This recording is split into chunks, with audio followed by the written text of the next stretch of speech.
I appreciate everybody coming tonight. You know, we picked an interesting topic, I hope. It's a networking event, so I guess it made sense to have a networking workshop, right? So the first question, I'm going to jump right in. I'm going to ask you a question. How many people absolutely love to network? Okay, not all the hands went up. And I told you, Aaron, your hand would go up. So, you know, it's interesting because we'll get to it. But I will tell you that networking, well, let me take a step back. I want a little information about who we are and what we do.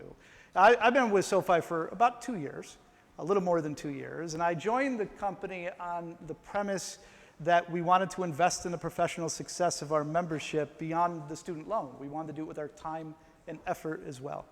And that's really what my team represents, is that time and effort piece. We deliver on that promise in several different ways. We have a job search advisory practice where we try to raise your job search competency level. So if you're in the market looking for an opportunity, we will provide coaching and advisory service to help you improve and make sure that you don't just conduct a search, but you conduct an effective search. We have a career management service where it's also an advisory practice, but really around fit and performance. Those are the two areas we try to focus on. So those people looking to find the intersection between capability and interest, you know, what you want to do versus what you can do, is something that we work on. Also on performance. Okay, you got the job you wanted, now how can you be great at that job? So career management is an aspect of what we do. And then we have opportunity development. So opportunity development, we actually try to go beyond advice and get in the trenches with our candidates that are in job search mode or career exploration mode. So if you are interested in working at a certain company or a certain sector and we can connect you with somebody who's in that space, we want to do that. It's really connecting members with members is primarily what we do. Tonight, what I want to share with you is give you at least a sampling of some of the content we have. The type of stuff that we work with our members with on a day-to-day basis. Now, we only had a few hands that actually said they actually love to network, so they must actually enjoy awkward conversations and rejection as much as I do. But it's actually really important, right? I mean, my daughter asked me what I do for a living. I tell her I state the obvious and I manage expectations. Those are the two things that I do. There's nothing here that is going to shatter people, right? But I will tell you that to me, it's interesting. Networking does improve career satisfaction, but it does depend on how you do it. So for career satisfaction, for instance, it's more about quality than quantity. It's more about maintaining than building or growing. It's more about internal than external. And I'm a living proof of that. When I started my career in the military, I was an infantry officer. When I transitioned out of that, I joined Anderson as a consultant. And I never said no. They wanted to give me work, I took work on, I was buried in work. I thought that's what you were supposed to do. Wanted to show my work ethic. So I, by far, was the most chargeable associate in the firm at the time. Fast forward a year and a half later, and I noticed all of my peers that I started with were getting more interesting assignments than I was. I was getting the same stuff over and over again. They knew all the folks in the firm. I knew the manager and the partner that I worked with. So what happened? I didn't last that much longer. Right? I looked for opportunity to get out. I was sort of burned out. So living proof that I would have been more satisfied if I would have turned down some of that work and spent a little time doing some internal networking. It's interesting, though, but if we look at networking for job search, it's different. It is also very positive, but it feels more transactional. Certainly the little grosser, little ick factor goes up when we're doing job search networking. It's also different in how you do it. You should consider other things. Now, this is what the data tells us, by the way. This is all founded by academic research that's been done at some of the top academic institutions. And this is what they've uncovered, that for job search, quantity is actually more important than quality. Volume matters, in other words. Weak ties are more important than strong ties. Now, this runs maybe counterintuitive to what you might think. I know a lot of coaches that the first thing they're going to tell you is to make a list of your family and friends and start networking with your closest contacts. I would never tell you not to do that. I do think that is productive, don't get me wrong. However, weak ties actually are more productive than strong ties. And the thinking goes that they have access to information that you don't. Close ties, you're probably not going to learn anything new. That the information that they share with you or the resources that they share with you, you already have access to. So that's why weak ties has demonstrated more effective for job search. Higher status contacts than lower status. Again, nothing earth-shattering there, but I want to step away from networking for a moment. This is not a job search workshop, but if I could sum up a job search workshop in one sentence, I would say conversations with hiring managers make all the difference in the world. You can network all day, but if you're having conversations with people that can actually make a hiring decision, it's a huge difference, right? So it makes sense that higher status contacts are more effective than maybe your peers or lower status contacts when you're networking. Now, I asked the question, I know, how many people love networking? Most people, it looks like, really don't like to network. But it's actually more profound than that. Now, most people actually feel unclean networking. Most people feel like they want to bathe in Listerine by the time they're done with the process. The interesting thing about the data, and this was actually research that was just conducted. I think they closed out around, I think this came out around early 2015. And it was done by a Harvard professor and a Kellogg professor and somebody from the University of Toronto as well, in their business programs. And what they determined is it's not introversion or extroversion that stops people from networking. It's the ick factor. It's the uncleanliness. Because even introverts, people that are introvert may want to network differently. An intimate dinner may be a better way for them to do it than an event like this tonight, right? But, so it's not necessarily meeting new people that people don't like. It's networking. It's the gross factor. It's the ick factor. It's the feeling dirty after I do it. You know, I guess we should have brought some hand sanitizer with us tonight. You probably would have appreciated it, right? So, bottom line is, there's a significant psychological impact to this, though. Because when you feel unclean, you won't do it. Right? So, you think about it, we have a moral quandary. We really do. That's the way I look at it. If it makes me feel unclean, morally disgusting, then I got a problem here. Because on one hand, science is telling me I've got to do this. It's better for career satisfaction. It is better for job search. Yet, I'm going to hate every single minute of it. That's a problem, because that keeps people from doing it. Interesting enough that the gross factor, or the unclean, doesn't really impact powerful people. So people in a position of power actually don't feel unclean. So that's sort of a paradox. If to get power, I've got a network, but before I do that, I'm not going to want to do it because I feel unclean. It's a problem. So what I'm hoping is by the time we're done tonight, you won't feel as dirty networking. I'm hoping we can get you there, okay? And get over this psychological barrier, because this is critically important to your career, by far. So to me, now listen, I served about 4 years in the US Army. I spent a lot of time in Georgia. I have one move when I dance. I'm not going to do that for you tonight. If I went to a wedding reception, I could show you my one move. But I used to have two moves. You know, when I was in Georgia way back then, I did learn the two-step. Has anybody ever done the two-step? We have a couple of people in the room that have done the two-step. I highly encourage it. It's very fun. But I don't remember how to do it now. I've been doing this a long time, so understand, I think of weird things when I think of certain aspects of career and job search. Networking, I think of the two-step. I want to deconstruct networking, and it's 2 steps to networking. It is establishing and building productive relationships, and then creating an exchange through follow-up. An exchange of information, an exchange of resources. There are 2 steps. Now, most people don't know how to network because they don't understand the definition. I'll prove it to you. I have a candidate that I worked with for almost a year. By the time he got to me, he was about 8, 9 months unemployed. So I asked him the question, how many people have you met with in that time period? And he actually did an amazing job. He had met with a significant number of people. And then I asked him the follow-up question, of course. Well, how often do you stay in touch with those people? And he said, honestly, this is exactly what he said to me. He goes, what do you mean?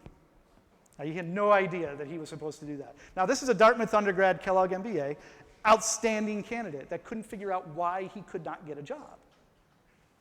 We crafted a note. We sent it back to all these people that he had met with. We did not ask for anything. We just asked to return the favor, that the time that they had given him way back when. Within 6 weeks, he had a job offer at a company that he had met somebody at that company earlier. In other words, he had built a tremendous network and then never used it. There's 2 steps to networking, right? You can't do networking, really, until you have one. So there's 2 steps to this process, and it's important to understand that. Now, this is why I also know people don't really know how to network. This is like a laboratory to me tonight, right? I talk to a lot of people that are in the networking process. I've spent time in higher ed where I ran a career center, so I talk to a lot of alumni. The number one complaint, by far, I never heard from the candidate again. So they took the time to meet with the candidate, spend a half an hour with them over a cup of coffee, and then they never heard from the candidate again.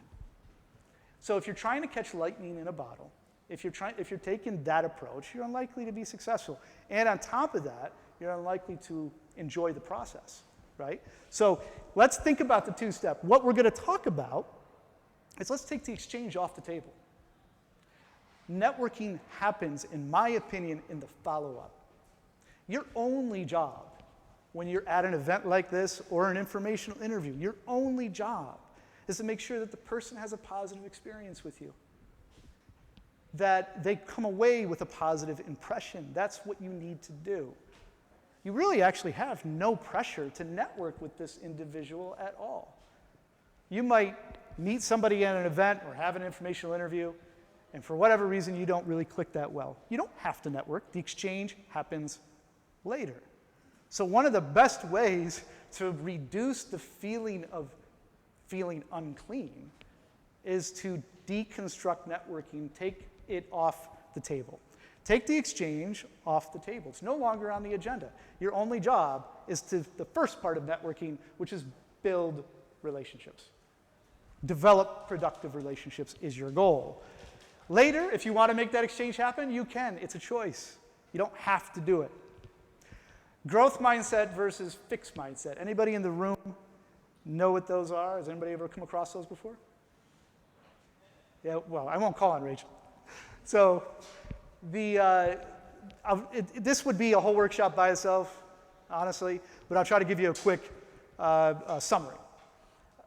Fixed mindset individuals believe that success in failure is winning or losing.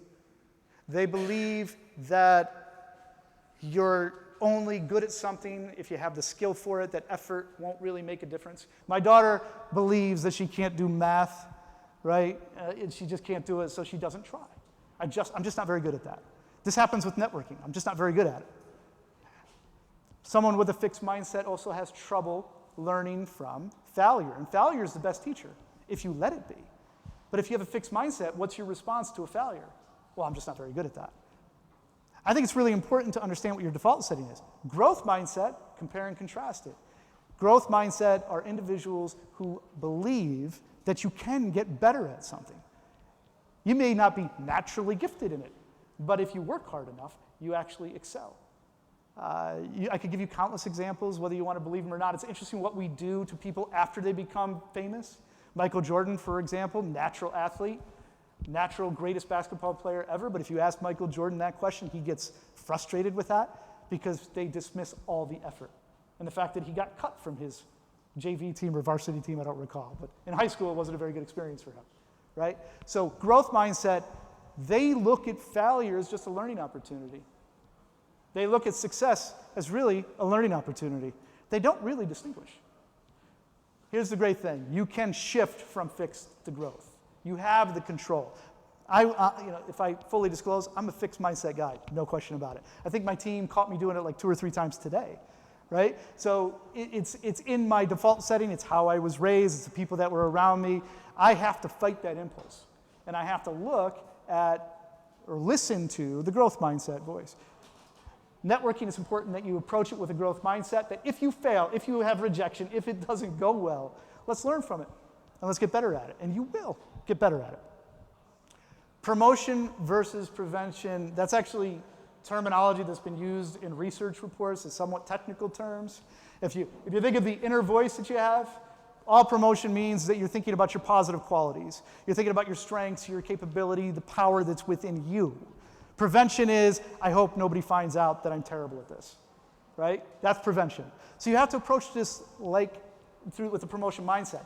I used to describe it differently. I used to tell people, I still do, I tell people that you almost have to have a little bit of a chip on your shoulder. I'm not saying antagonistic, but even if you're unemployed and looking for a job, you are a person of value that actually has a lot to offer.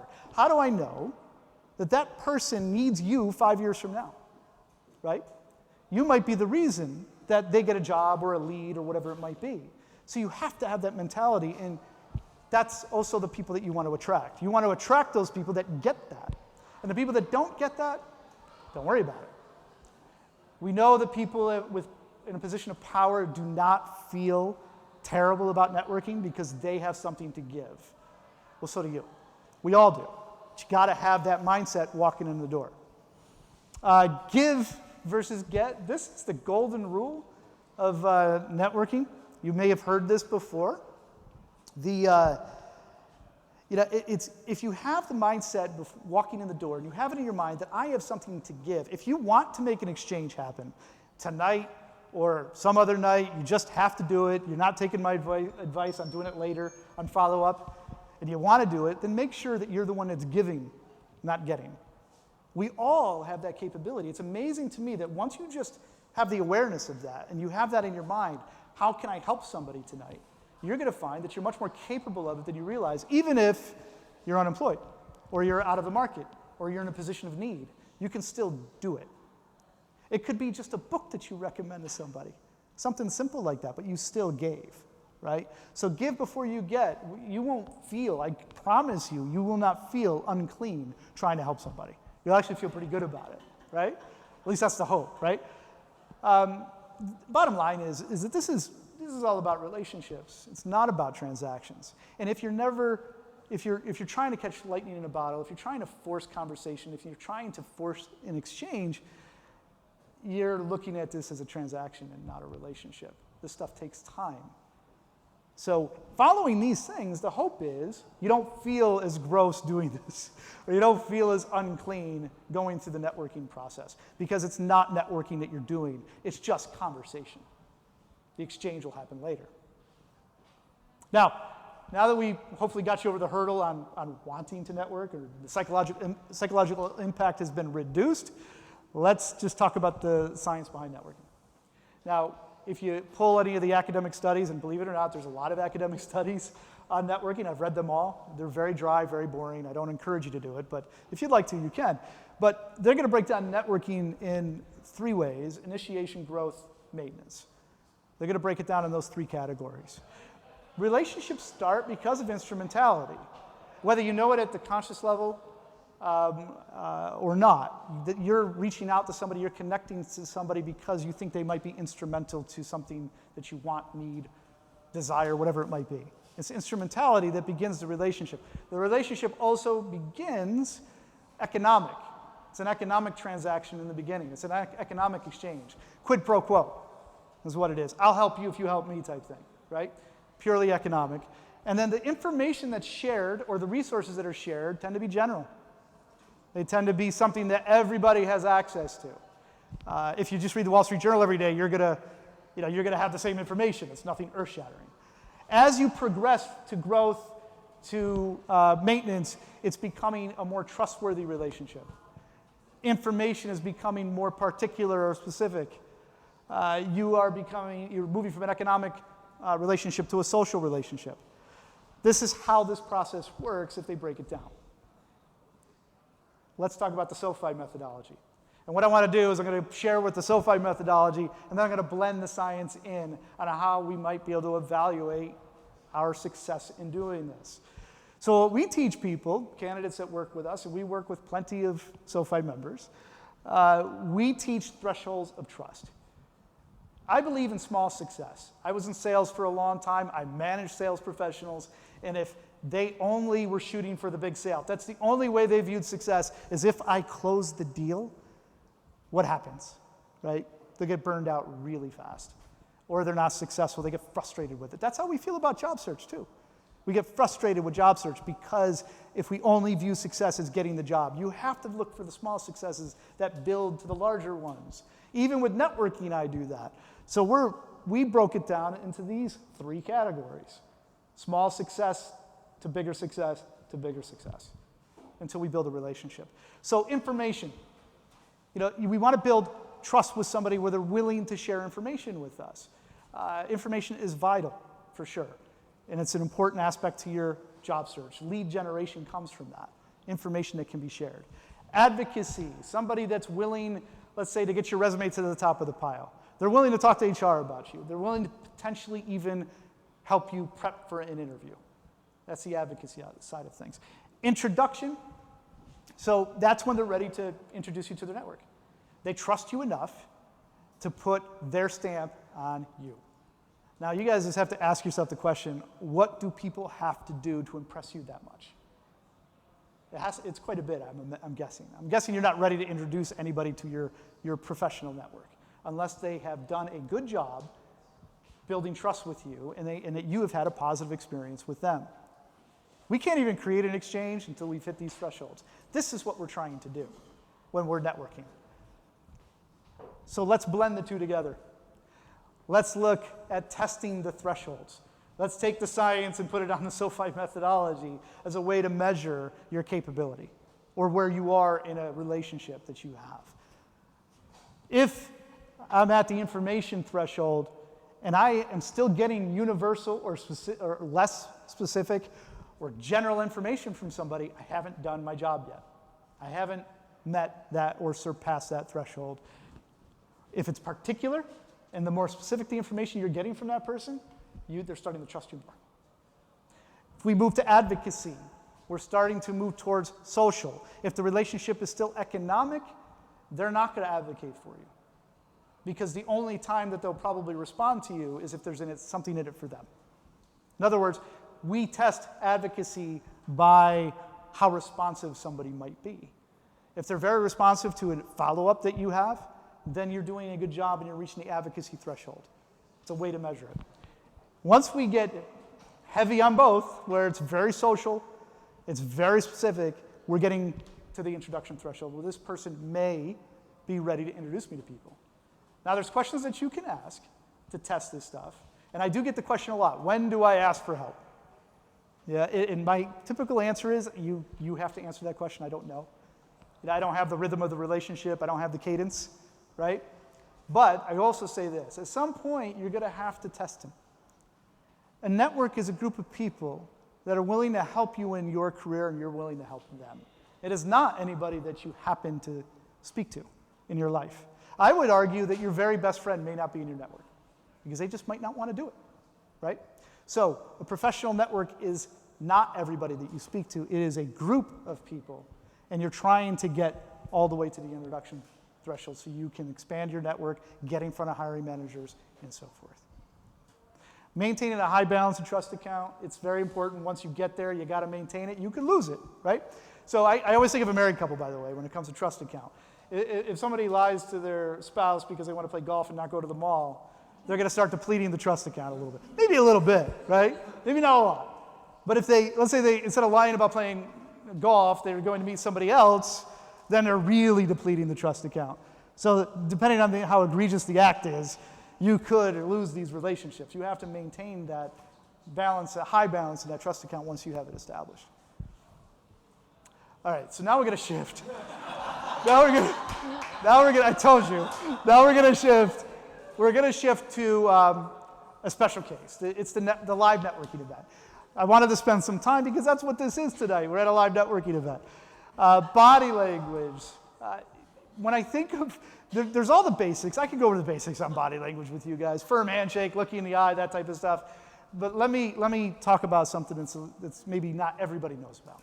I think of toes and shoulders when I think of body language at a networking event. Toes and shoulders. Now, I'm fearful because after I'm going to tell you this, you're going to think that nobody wants to talk to you now. I hope that's not the case. And I actually would recommend, and I usually do recommend this to people on an individual level. I don't want anybody to do this tonight because nobody will talk to each other if you do this. I would love for you to go to an event, a networking event, and stand in a corner and not talk to anybody and just watch. They'll think you're a little creepy, yes, I know, but just watch. Because you're going to see the rhythm. You're going to see that this is a dance that's happening right in front of you. And it'll be fascinating. I have done that. I always, again, look at this stuff as sort of my own laboratory, right? So when I think of toes and shoulders, if you think about people that are grouped in 2s, 3s, or 4s in a group setting, if their toes and shoulders are pointed at each other, it is a closed circle. They are deep in conversation. This is not a group that you want to interrupt, right? You stick your hand in there to introduce yourself, doesn't work well. It's very awkward. You just took away the rhythm of whatever they were doing. But if you pay attention and you watch, at some point, there will be a roll of the shoulder. There'll be a pivot of the toe, of the foot, out. The circle's opening up. That's your moment that you can introduce. In fact, I would argue that somebody's trying to get out of that conversation now. So now everybody's going to be insecure tonight every time you see someone roll a shoulder. But that's how you read a room. And I think it's critically important that you learn how to do that, because I have seen disaster when they really want to meet somebody, they're really focused on it, and they go for it. And they interrupt all the people that we're talking to in the moment. That person that you really wanted to meet does not have a positive experience with you now. Didn't work, right? You also don't want to hover. You don't want to stalk, like looking over their shoulders, waiting for them to open up. You just have to engage in conversation close to that circle, so when you can make your move, you make your move. So toes and shoulders, think about it. Closed circle, open circle. Wait for that to happen. You're doing somebody a favor because they are probably going to exit at that point, and then you can engage. The wingman. I actually think it's good to go to networking events with somebody. It gives you confidence. You feel a little bit better about things. What I would encourage you to do, though, is go to the opposite end of the room. I'm sure you've been there before. You go to networking events and people all sort of hang out with the people they went with. So what good was it, right? It didn't do any good. It's great to bring somebody. You can sort of reconnect at some point in the middle, especially if you are introverted. Because remember, shy is not the same thing as introverted, by the way. When we have somebody who's terribly shy, that's a lot of work. With our team, we have to do spend a lot of time with them to get them to the point where they can have conversation. Introvert is just energy. I just feel drained. I need sort of a timeout, right? I'm talking to way too many people, right? So a wingman can help in that as well. If you have two introverts sort of hanging out together, they can just take a beeline to the bar, have a drink, take a break, and then go meet more people. But try to position yourself at opposite end of the room. The loner is the perfect person for you to go talk to, especially at the beginning. There will be people that come there by themselves, and they're standing there not quite sure what to do. Go talk to them. It's a way to warm up. And by the way, they may be a great person too that can share great information with you, who knows? But it's also a great way for you to warm up. They may not have been, let's say, on your target list of somebody you wanted to meet that night, but it helps you sort of dust off the cobwebs, get into the rhythm, get used to talking about yourself and about other people, right? I think it's important. So the loner actually is quite useful in this process. Food and drinks. So if you are the loner and you don't know who to talk to, the bar and the food is the place to go. It's where you're going to pick up the straggler. You're going to pick up somebody that just finished a conversation, went to get a drink, and are coming back. It's a great place to connect with somebody. Again, just to get yourself going into the conversation, right? The introduction, not everybody hates this question. I do feel bad asking it. I'm hoping nobody makes me ask it tonight. So you want to have an introduction that at least gives me enough information about you that I can go with it, right? But it's the question of, what do you do, right? Some people don't mind, and it's not a big deal. Other people do mind. What makes all this stuff hard is the fact that it's subjective. It's completely subjective. What works for one person doesn't work for another person, right? That's what makes it difficult. So there are certain things that I want to avoid, and I try to avoid that question because I might run into that person that doesn't like it, right? So what do you do? When I think of introduction, I actually want to get the other person talking. We have a whole session on informational interview. We have a whole session, some of you in this room have been through that with me, framework of a conversation. And we walk through how to frame a conversation for informational interview. Networking events are different though. These are quick conversations, like speed dating, right? That's what they are. So it's a bit difficult to have a whole framework on that. But what you can do is make sure that you have a good intro, who you are, why you came tonight, and then a nice open-ended question to get the other person talking. That is a good intro. Who you are, what brought you here tonight, and then ask a question, an open-ended question. You always want to get the other person talking because it helps you measure energy. It helps you make a better connection. You're getting a chance to get some traction with that conversation. Common ground. Okay. We know when we're having a good conversation, right? It's seamless. You're talking to somebody, it's effortless, it's easy. Sometimes with people, that happens right away. Other times, I feel like this is awkward, I'm not really connecting. Common ground is a good place to go to try to get traction. Once the conversation gets traction, it takes off on its own. And now let it go. Let the conversation develop on its own. But common ground is a great place to look. So if you're both Giant fans, you can just talk about at least the Giants. Or better yet, if you're a Yankee fan and you're a Boston fan, then it's even a better conversation, right?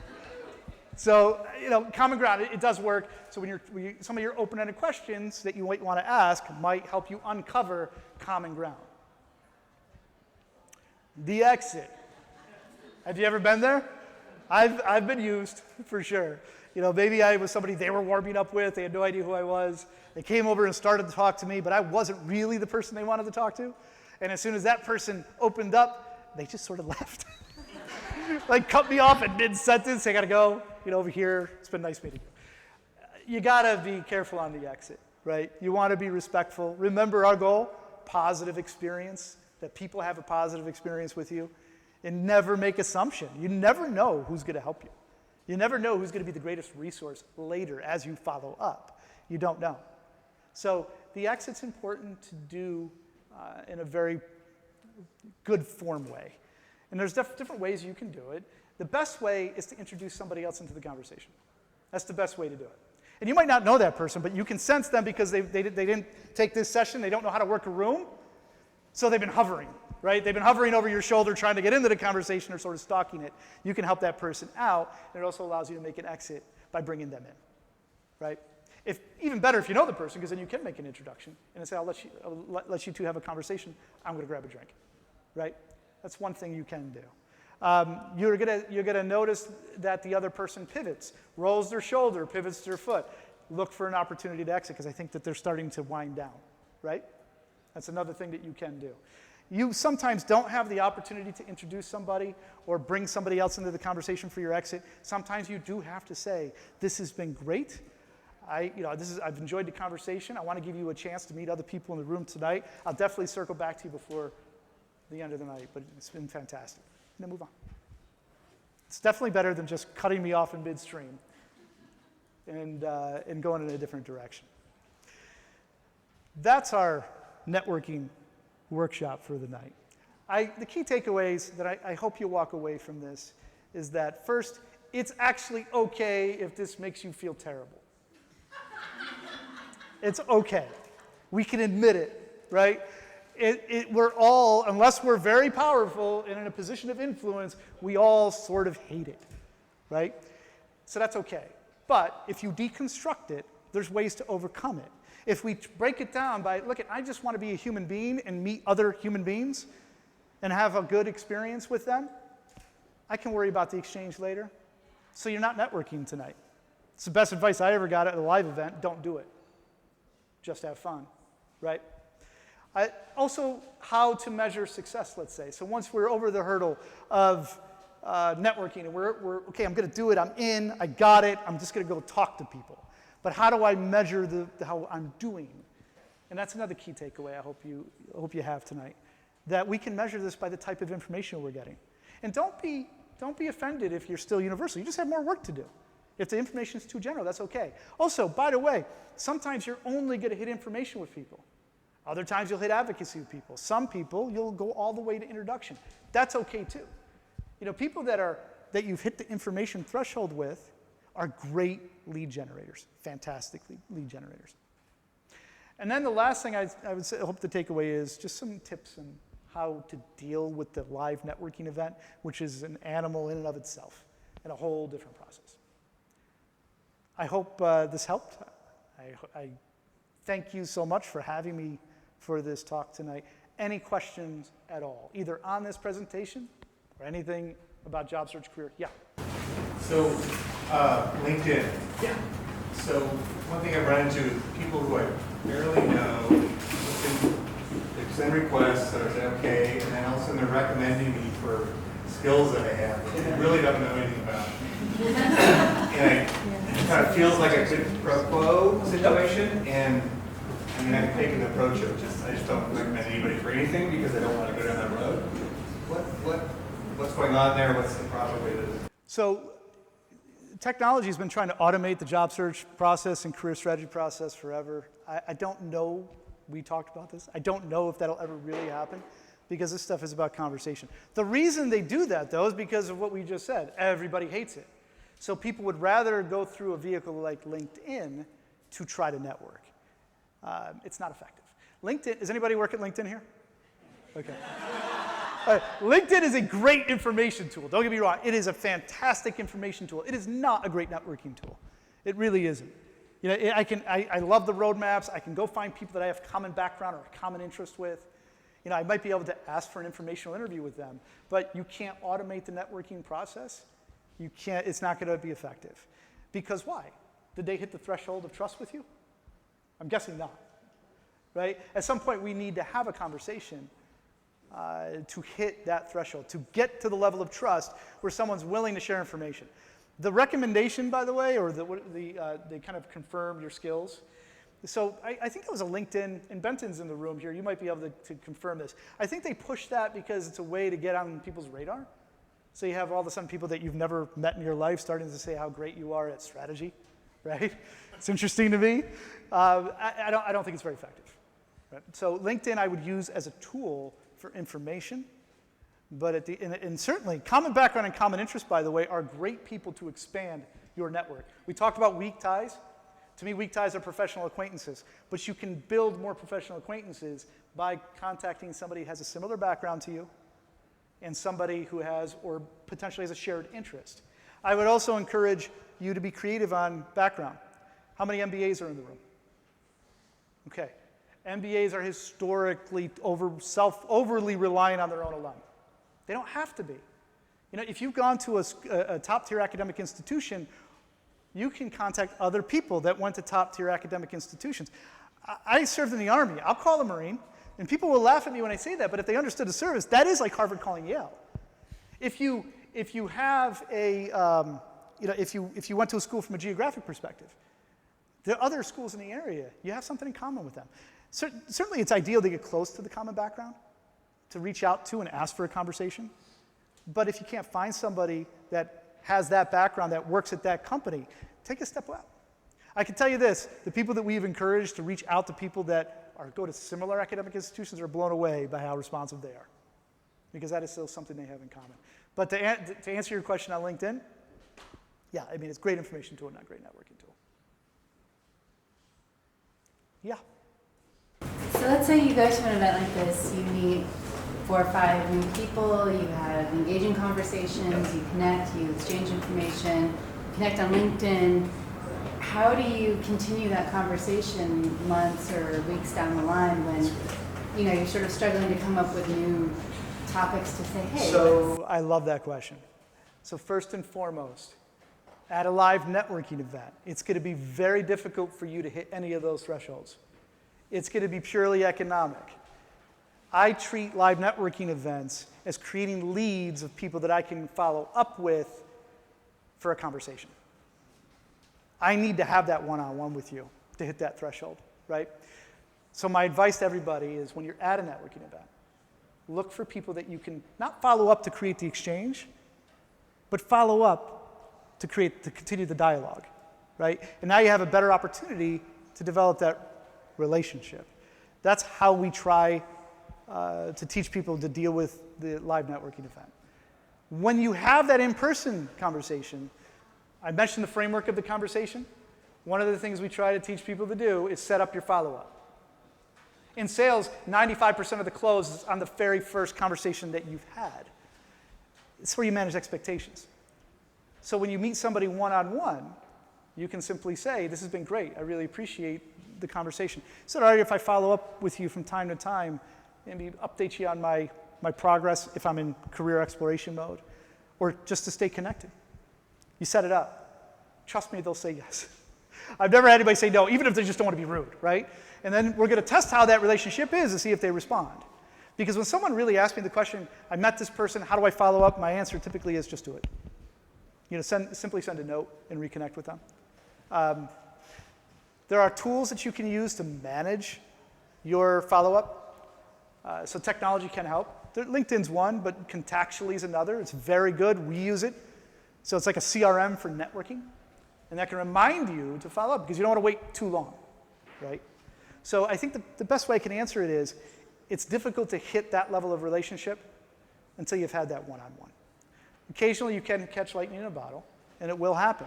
So I would suggest set up your follow-up before you leave, right? When you're meeting somebody and it's you clicking, it's really good conversation, you can say, hey, do you mind if I follow up with you, over the next few weeks or so and to continue the dialogue? Keep working at it, and then it gets easier. Hopefully that helps. This stuff's really hard, guys. It's simple to understand, but really hard to do. But if you think about it for a moment, all the great things in life are. What separates people that are at the top from the middle, the people that get stuck in the middle, are often the simple to understand but hard things to do, like leadership, communication, and so forth, right? That's not hard to understand, but really hard to execute on. Job search and networking and all that stuff sort of is under that umbrella as well. Yeah? So what's the fine line between being assertive and creepy? And how do you know when you're crossing it? Well, I guess you would see a shoulder roll or a pivot of the toe, I would imagine. But, yeah, no, it's the best thing you can do on the follow-up. If you create a one-on-one conversation with somebody, the best thing to do is to set the agenda. You want to manage expectations. And if you manage expectations up front, it makes everything else work really well, right? So if I meet somebody for the first time on a one-on-one, the first thing I'm going to do is, after your obligatory small talk, the first thing I'm going to do is say, listen, this is what I'd like to accomplish today. I'd like to get to know you a little bit more. I'd like to understand your background, what you like about what you do, what you don't like about what you do, what you may be trying to do now. I'd like to share with you then a little bit more about me and what I'm trying to do now as well. And if all we get out of this is we add each other to each other's network, then that's fantastic. Does that sound like a plan? They inevitably say yes. And then I start with an open-ended question to get them talking. Remember, informational interviewing, you want the other side to talk more, right? That's the goal. Now, I don't have enough time to go through the whole framework, but that's probably the best way to make sure maybe you overstep, is to try to manage expectations up front. Only you guys can determine when it's time to ask for help, right? That's the one thing where if you ask too early, it might fall flat. So you have to make sure that you're hitting those levels. That's why I want you to pay attention to the type of information you're getting from people. So you start measuring, or how responsive they are. You start measuring that relationship and that success. One more question? Yeah, in the back. How do you get past people thinking that networking is only about finding a new job and letting your boss feel comfortable with going to networking events? Boy, that's a tough question. I can't get into your boss's mind, certainly. I think that the best honestly, what I probably do is invite my boss. That's probably what I do. I think that would be the best tactic to take. But I love the question because it isn't just about job search. We talked about that at the beginning. Career satisfaction, it's critically important for you to have a satisfied career, to have a strong network in place. Also, in addition to that, if you're thinking about doing something different, and it might take you 2 or 3 years to build a strong network, and you want to set up your next job, I want you to start now. If you want to break into the music industry, but you're in the financial services industry, it's going to be really hard to do. So start building out that network. And it, I guess it's kind of job search, but it's really career planning for the future. But I don't know how to get in your boss's mind. I mean, I think you should go to my workshop so we can talk to him. It's probably the best thing to do. But I would invite people. I would be completely transparent. As soon as you feel like you're kind of sneaking around going to one of these events, they might think job search. Be completely transparent. Invite people, invite your boss, and that'll probably help. Okay. I'm out of time. Our team's here. Please seek them out if there's additional questions that you have, conversations that you want to continue. You can also contact us later. This is what we're here for. Our team's sole purpose is to work with the members on their career. That's why we exist. Thank you for the time, guys. Appreciate it. Thank you.